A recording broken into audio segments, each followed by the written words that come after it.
ሰላም ጤና ይስጥልን ባለም ዙሪያ ያላችሁ ሰዎች በሙሉ እንኳን ወደ ቻናሌ በሰላም መጣችሁ። በዚህ ቻናል የተለያዩ አስተማሪና ቁም ነገር አዘል የሆኑ ቪዲዮዎችን ይዘንላችሁ እንመጣለን። እስከ መጨረሻው ድረስ በመከታተል አብሮነታችሁን አይለየኝ እላለሁ። ላይክ፣ ሼር፣ ሰብስክራይብ በማድረግ ደግሞ ያበረታቱኝ። ይሁን እንጂ የአዲስ ኪዳን መጻሕፍት ወደ ኢትዮጵያ የገቡት በአራተኛው መቶ ክፍለ ዘመን ነው። ይሁን እንጂ አዲስ ኪዳን ማለት የገቡት ግን በአራተኛው መቶ ክፍለ ዘመን ነው። ቅድም ስለ ብሉይ ኪዳን ያየነው፣ አሁን ግን አዲስ ኪዳንን ነው በአባ ሰላማ ከሳቴ ብርሃን አማካኝነት ወደ ግዕዝ ተተርጉመውልናል ማለት ነው። ሁለተኛ በአምስተኛው መቶ ክፍለ ዘመን አልአሜዳ ዘመነ መንግስት ወደ ሀገራችን በመጡ ተሳቱ ቅዱሳን 9 ቅዱሳን የአዲስ ኪዳን መጻሕፍት በሙሉ ወደ ግዕዝ ተተርጉመውልናል ማለት ነው። በአራተኛው መቶ ክፍለ ዘመን የነበሩ መተርጉመ መጻሕፍት አባ ሰላማ አዲስ ኪዳንን ከተለያዩ ቋንቋዎች ወደ ግዕዝ ተረጉመዋል ነው። መጽሐፍ ቅዱስ ከቋንቋ ወደ ቋንቋ የተተረጎመበት ሁኔታ በኢትዮጵያ ተጨማሪ ታሪክ አባ አብርሃም፣ አባ ሮሜ የተባሉ መነኩሴ ከጎንደር ተነስተው ወደ ግብጽ በመሄድ የተለያዩ ቋንቋዎችን ካጠኑ በኋላ መጽሐፍ ቅዱስን ወደ አማርኛ መልሰዋል። በመሆኑም የእርሳቸው የትርጉም ስራ በ1816 ዓመተ ምህረት 4ቱ ወንጌላት ወይም በ1821 ዓመተ ምህረት ደግሞ አዲስ ኪዳን እና በ1832 ዓመተ ምህረት ሙሉ መጽሐፍ ቅዱስ ለመጀመሪያ ጊዜ ታትሟል ማለት ነው። እነዚህ ናቸው እንግዲህ ማስረጃዎች። በ1878 ዓመተ ምህረት ደግሞ ኢትዮጵያውያን ሊቃውንት ዕብራይስጥንና ግሪክን ከማያውቁ እንደ ማርቲን ፍላድ ካሉ የውጭ ሀገር ዜጎች ጋር በመሆን እንደገና እንዲታተም አደረጉ ነው። እነዚህ እነ ማርቲን ሉተርን እየተባበሯቸው ነው መንፈቅና። በ1878 ዓመት ደግሞ ኢትዮጵያውያን ሊቃውንት ዕብራይስጥንና ግሪክን ከሚያውቁ እንደ ማርቲን ሉተር ካሉ ሰዎች ጋር የውጭ ሀገር ዜጎች ጋር በመሆን እንደገና እንዲታተም አደረጉ። አለቃ ተወልደ መድኅን ወደ ትግረኛ፣ አናሲሞስ ነሲቡ ወደ ኦሮሞኛ ተርጉመውታል። በሌሎች ደግሞ በተለያዩ ቋንቋዎች ወላይተኛ፣ ሲዳሞኛ፣ ጉራየኛ፣ አኗሃኛ ወዘተ ተተርጉመዋል። መጻሕፍት በየቋንቋው እንዲተረጎሙ ሆነዋል ማለት ነው። በ1930 ዓመተ ምህረት በ1938 እንደ አውሮፓውያን አቆጣጠር ዩናይትድ ስቴትስ ፊላድልፊያ በአማርኛ ታትሞልናል ይላል። በ1953 ከኢጣሊያን ወረራ በኋላ አሁን በአብዛኛው እጅ የሚገኘው ባለ 66ቱ መጽሐፍ ቅዱስ ታተመ። ይህ መጽሐፍ ቅዱስ በደንብ መታረም እንዳለበት ይታመናል። ይህ አልበቃ ብሎ ግን በዘመኑ በተነሱ የመናፍቃን ቅሰጣ ጉድ ኒውስ ባይባል ተሻሽሎ የወጣ በቀላል አማርኛ አዲሲቱ ትርጉም ለሕፃናት ሕያው ቃል እያሉ ልዩ ልዩ ስያሜ እየሰጡ ብሉይንና ሐዲሱን ሲፈልጉም ሐዲሱን ብቸኛ እያሳተሙ እንካችሁ ካሉ ውለው አድረዋል። የእነዚህ መጻሕፍት የትርጉም ሁኔታ የፈጠረውን ችግር መጽሐፍ ቅዱስና ትርጉም በሚል ርዕሳቸው እናየዋለን ነው። መጽሐፍ ቅዱስና ትርጉም ብለው አወጣውታል። ይሄ የቅጽታ መጽሐፋቸው ነው። በ1980ዎች ዓመተ ምህረት በብፁዕ አቡነ ተክለ ሃይማኖት ፈቃድ ሙሉ መጽሐፍ ቅዱስ ታትሟል። በ2000 ዓመተ ምህረትም ደግሞ በብፁዕ አቡነ ጳውሎስ ፈቃድ ሙሉ መጽሐፍ ቅዱስ ተተርጉሟል። ይሁን እንጂ አሁን ድረስ እንደገና መታረም እንዳለበት ሊቃውንት ቤተክርስቲያን ይናገራሉ ነው።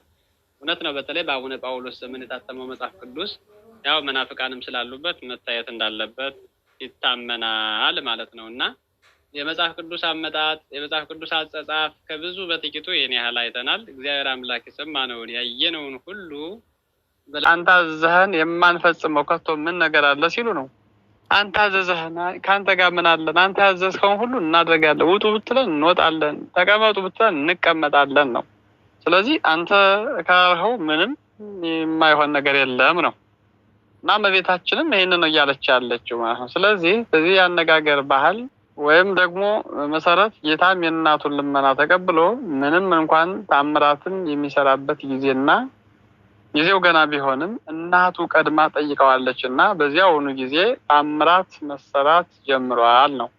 ኢየሱስም ይላል በቃና ዘገሊላ የመጀመሪያውን ታምር አደረገ እንዳለ ሐዋርያው ቅዱስ ዮሐንስ በወንጌሉ ማለት ነው። የመጀመሪያው ታምር ይለዋል። ጌታችን ኢየሱስ ክርስቶስ ከገዳመ ቆሮንቶስ ተመልሶ ሐዋርያትን አሰባስቦ መጀመሪያ የሰራው ጉልህ የሆነ ታምር ይሄ ነው። ከዚያ በፊት ታምር አልሰራም አይደለም። ነገር ግን ወንጌል ማስተማር ከጀመረ ሐዋርያትን መሰብሰብ ከጀመረ የመጀመሪያ ታምር ይሄ ነው። ውሃውን ወደ ወይን ጠጅነት ቀይሮ የሰዎችን ውርደት ሁሉ ተመልክቶ ሀፍረታቸውን አይቶ ሰዎችን ያከበረበት፣ ውሃው ወደ ወይን ጠጅነት የተቀየረበት፣ ከቀደመው ይልቅ በጣም የጣፈጠ ወይን ጠጅ የቀረበበት ዕለት ነው ማለት ነው። በእመቤታችን በቅድስት ድንግል ማርያም አማላጅነት በጌታችን በኢየሱስ ክርስቶስ ቸርነት ማለት ነው። ስለዚህ ቢንቃት፣ ቢያመናጭቃት፣ ቢያቃልላትማ ኖሮ ይሄንን ባላደረገላት የነበር። ወይን እኮ አልቆባቸዋል የወይን ጠጅ የላቸውም ብላ ስትለው እናቱን ድንግል ማርያምን ምንድነው ያላት? አይ ጊዜ ገና አልደረሰም፣ የወይን ጠጅ አድርጌ ማጠጣበት ሰዓቱ ገና ነው።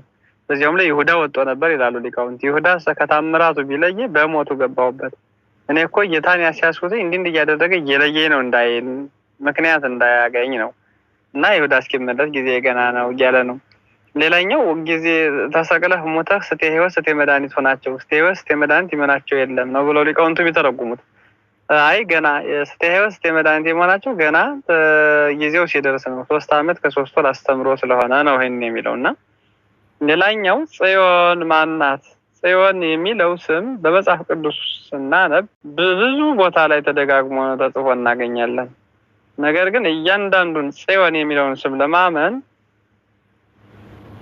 ወይም ደግሞ ለማን እንደተነገረ ለምን ተነገረ የሚለውን በመለየት ቤተክርስቲያናችን ትክክለኛውን ትምህርት ታስተምራለች። ሁላችንም ልንረዳው የሚገባ ቤተክርስቲያናችን በመጽሐፍ ቅዱስ ውስጥ ጽዮን የሚለውን ስም በ4 ከፍላ ነው የምታስተምረው ማለት ነው። በአራት ከፍላ በ4 መድባ ታስተምረዋለች። መጀመሪያው የዳዊት ከተማ ጽዮን ትባላለች ነው። ዳዊት ከትሞባት የኖረች ኢየሩሳሌም የዳዊት ከተማ ጽዮን ትባላለች። የቅዱስ ዳዊት ከተማ ጽዮን እየተባለች ትጠራለች። ይሄውም በሁለተኛ ሳሙኤል ምዕራፍ 5 ቁጥር 7 ላይ እናገኘው ነው። ነገር ግን ዳዊት አንባይቱን ጽዮንን ያዘ፣ እርሷም የዳዊት ከተማ ናት ይለናል። እንግዲህ በመጀመሪያ ደረጃ ጽዮን የማን ከተማ ናት ካለ የቅዱስ ዳዊት ከተማ። እሷንን ታላቋን ከተማ ጽዮንን ዳዊት ያዘ ነው። እንዲሁም ደግሞ ሁለተኛ ዜና መዋዕል 5:2 ላይ በዚያን ጊዜ ሰሎሞን የእግዚአብሔርን ቃል ኪዳን ታቦት ይላል ከዳዊት ከተማ ከጽዮን ያወጡ ዘንድ የእስራኤል ሽማግሌዎችንና የነገድ አለቆችን ሁሉ የእስራኤልን ልጆች አባቶች፣ ቤቶች፣ መሳፍንት ወደ ኢየሩሳሌም ሰበሰበ ነው። ልብ በሉ። በዚያን ጊዜ ይላል ሰሎሞን የእግዚአብሔርን ቃል ኪዳን ታቦት ከዳዊት ከተማ ከጽዮን ያወጡ ዘንድ ይላል። የእስራኤል ሽማግሌዎችና የነገድ አለቆችን ሁሉ የእስራኤልንም ልጆች አባቶች፣ ቤቶች፣ መሳፍንት ወደ ኢየሩሳሌም ሰበሰበ። ያውን ስለ ከተማዋ ነው።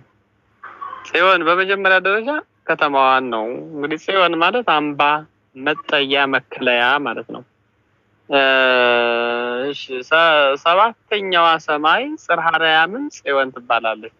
ለመዝሙረ ዳዊት 49:2 ላይ ከክብሩ ውበት ከጽዮን እግዚአብሔር ግልጥ ሆኖ ይመጣል ይላል።